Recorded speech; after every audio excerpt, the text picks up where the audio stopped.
mararka qaar si loo qoro sheekafaneed taabataa gunta hoose ee aadanaha qasab maaha in jilaaga weyn amaba aktarku uu noqdo qof weyn, bal waxaaba dhacdaa in jilaagu uu noqdaa canug yar inay ka saameyn badan tahay dareen ahaan iyo weliba fahan ahaan. waayo qof waliba oo kolkaasi aqrinaya sheekafaneedka wuxuu dib u milicsanayaa carruurnimadiisa, wuxuuna isku xirayaa siday ahayd iyo sida uu canugan sheekada ku jira uu yahay. My Sweet Orange Tree waa mid ka mid ah sheekafaneed carruureedka ugu caansan dunideenna, waxaana loo turjumay ilaa iyo hadda 19 luqadood. mana jiro qof akhriyay oo aanan aad ula tacajabin, waayo sheekafaneedkani waxay ka hadlaysaa canug 5 jir ah oo ku fikiray inuu isdilo. waxaaba macquul ah inaad isweydiinayso talow maxaa sababi kara arrinkaasi. ku soo dhawaada faahfaahinta sheekada iyo weliba khulaasada buuggeena maanta. Gacaliyayaal, inta aan gudagelin barnaamijkeena maanta waxaan idinka codsanaynaa inaad nagu soo biirtaan oo aad subscribe saartaan channelkeena. fadlan ha ilaawina inaad la garaysaan muuqaalkan oo aad gaarsiisaan saaxiibadiina. mahadsanidin.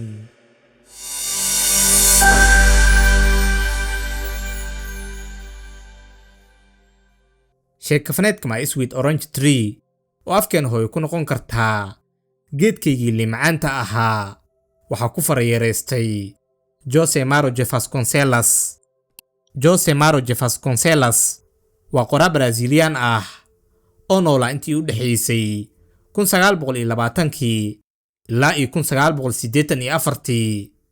Jose wuxuu ka soo jeeday qoys danyar ah oo xitaa carruurnimadiisii wuxuu la soo koray qaraabadiisa maadaama aynan hooyadii iyo aabihii dabari karin noloshiisa.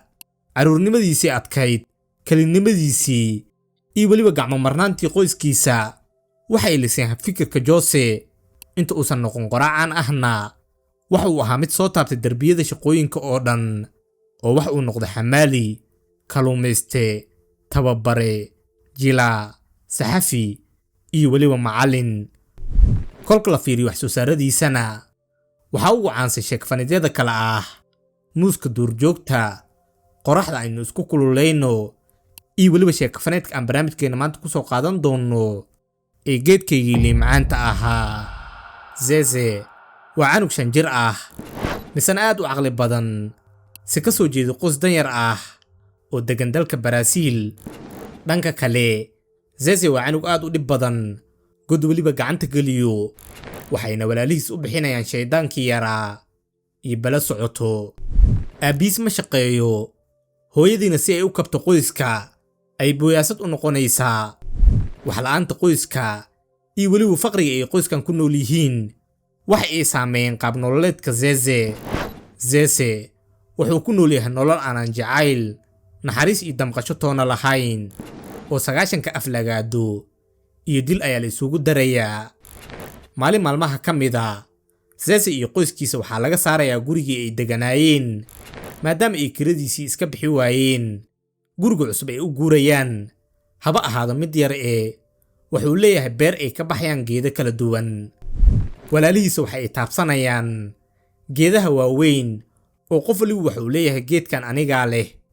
sidoo kale Zezena wuxuu dooranayaa geed yar oo liin macaan ah misana ku yaalo meel gooni ah. kolka ay xaafadan u soo guurayaan waxaa soo dhow ciidda sanadka cusub, si qoyskan ciiddaasi darteeda wax isdiyaarin ah ma samaynayaan, waayo waxayba la daaladhacayaan qoyska quudintiisa. Zeze habeenkii inta uunan seexanin ayuu kabihiisa dhigayaa iridda gurigooda, waa intaasi oo qof hadiyad ugu ridaa'ay si uu sanadka cusub ugu dabaaldego. subaxii kolka uu soo kaco wuxuu ogaanayaa inay kabihii weli faaruq yihiin. deedna wuxuu Zeze leeyahay, alla maxaa ka xanuun badan inaad tahay canug uu dhalay oda faqiir ah kana soo jeedo qoys danyar ah. waxaana kolkaasi maqlaya aabihii oo iridda laabkeeda joogay. arrinkaasi aad ayuu ugu xumaanayaa Zeze si uu aabihii u raaligeliyo una hantiyo qalbigiisa.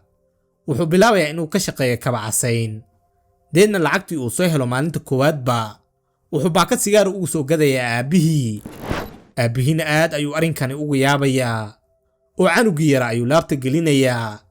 deedna labadooda waa ay wada ilmeynayaan. noloshu waxay ku qasbaysaa seese inuu hayaan cusub bilaabo.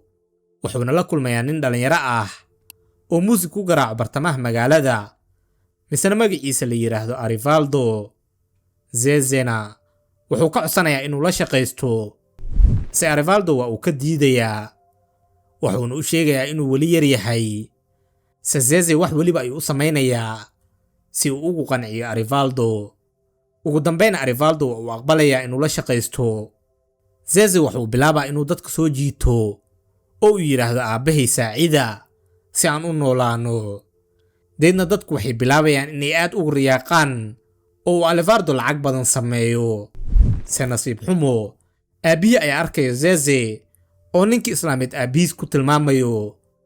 deedna kolka uu xaafadda yimaado, waxaa lacagtiisa oo dhan ka qaadanaya aabihii. Zeze waxa uu bilaabayaa inuu aado iskuulka, si maadaama uu dharkiisu jeexjeexan yahay. ilmaha fasalka oo dhan ayaa yeesayo, kuna tilmaamayo mid aanan iyaga la jaan qaadi karin. se macalimadda iskuulka waxay arkaysaa caqli badnaanta Zeze oo si gooni ah ayay ula saaxiibaysaa. cashirada uu iskuulka ka soo bartana wuxuu la wadaagayaa geedkiisa yaraa. isagoo maalintaas la sheekaysanaya geedkiisana ayuu leeyahay, waxaan ku dalxiisi doonaa gaariga ugu quruxda badan tuulada oo dhan. Zezena wuxuu isku dayayaa inuu liigo gaari uu leeyahay nin la yiraahdo Faladares oo Burtaqiis ah. se ninkii Burtaqiiska ahaa ayaa hadka dhexe ka arkaya yar ku dhagan lugta dambe ee gaarigiisa. deedna inta uu soo dego ayuu garaacayaa. waxaana kolkaasi meel dhinac ka daawanaya ardadii ay isku fasalka ahaayeen, iyagana waa ay ku wada qoslayaan. Zezena waxa uu dareemayaa in la liiday oo uu yahay midka ugu liito magaalada oo dhan. deedna waxa uu u tagayaa geedkiisa yaraa, wuxuuna u sheegayaa inuu nacay ninkaasi, uuna dili doono kolka uu weynaado. maalmo kadib kolkii carada ka degto, wuxuu Zeze qaadanayaa gasac ay ku jiraan qalabka kabaha lagu caseeyo. wuxuuna aadayaa guriga ninkii Burtaqiiska ahaa, wuxuuna Zeze weydiinayaa inuu rabo in kabaha loo caseeyo in kale. deedna ninkii Burtaqiiska aad ayuu uga tacajabayaa arrinkaasi, waxaana u bilaabanaysa labadooda saaxiibtinimo ka soo go'da gunta hoose ee qalbiyadooda. Zeze wax weliba oo qoyskiisa, saaxiibadiisa iyo weliba macallimiintiisa ku saabsan ayuu ugu sheekaynayaa ninkii Burtaqiiska ahaa. ninkii Burtaqiiska ahaana kolkuu arko garaadbadnida canuga yar, aad ayuu u soo dhaweysanayaa, wuxuuna ku soo wareejinayaa gaarigiisa. Zezena ninkii Burtaqiiska ah wuxuu ula baxayaa Burtuqal. Burtuqalna waxa uu siinayaa wiilkan yari galgacayl, farxad iyo weliba dareen aabbanimo. Zeze waxa uu la dagaalayaa walaashiis iyo walaalkii, waxaana lagu ganaaxayaa inuusan guriga ka bixi karin oo uu had iyo jeer aabihi ag fadhiisto. Zeze isagoo ag fadhiya aabihii ayuu qaadayaa hees oo ay erayadeeda ka mid yihiin, waxaan nahay fuqaro, aabbahay waxba ma haysto, hooyadeen yaanyuur cayilan ayaa u joogto, waa inay noo iibisaa. deedna waxaa heestani ka caroonaya aabihiisa oo Zeze waa la garaacayaa. aabbaha Zeze kolkaasi ma uusan garaacin jirka Zeze oo keliya, ee sidoo kale waxa uu dilay ruuxdiisa. wuxuuna si 100% ugu go'ayaa Zeze qoyskiisa, isagoona la kulmayay saaxiibkiisa Burtaqiiska ahaa, una sheegaya in si xun loola dhaqmay oo uusan rabin inuu sii noolaado. wuxuuna intaasi ugu darayaa inuu rabo inuu isku dhigo tareenka, misana uu isdilo. hadalkani wuxuu xoqayaa laabta ninkii Burtaqiiska ahaa, wuxuuna isku dayayaa inuu u caqli celiyo Zeze, isagoona u sheegaya in mustaqbal qurux badan uu sugayo oo arrinkani laga gudbayo. deedna waxay wada galayaan ballan iyo axdi oo Zeze waa uu ka laabanayaa go'aankaasi. maalin maalmaha ka mid ah, Zeze waxaa loo sheegayaa 2 arrin oo muhiim ah. mid waa inuu aabihii uu shaqo helay, arrinka labaadna waa in geedkiisa yaraa ilin macaanta ahaa la jarayo maadaama waddada la ballaarinayo. Zeze isagoona ka soo kabanay arrinkani ayaa maalintii ku xigta arday ka soo daahaya fasalka, wuxuuna u sheegayaa macalimadda in ninkii Burtaqiiska ah uu gaarigiisa ku dhacay tareenka, sidaa darteedna ay waddadii jaam u noqotay. isagoona hadalkiisa raacinayo in ninkii Burtaqiiska ah uu shilkii ku dhintay. Zeze wuxuu bilaabayaa inuu ooyo, isagoona orod ku tagayo goobtii uu shilka ku galay saaxiibkiisa. se dadkii xaafadda ayaa u diidayo inuu arko dhibaatadii halkaa ka dhacday. zeezana wuxuu durbadiiba ka fikirayaa inay u bilaabato nolol cadaab adduun ah oo uu waayay saaxiibkiisii iyo weliba geedkiisii yaraaba. deen alhumooyinkani waxay ku sababayaan zeeze inuu xanuunsado oo isbitaal ayaa loola cararayaa. muddo kadib zeeze waa uu ka soo kabanayaa dhaabacani.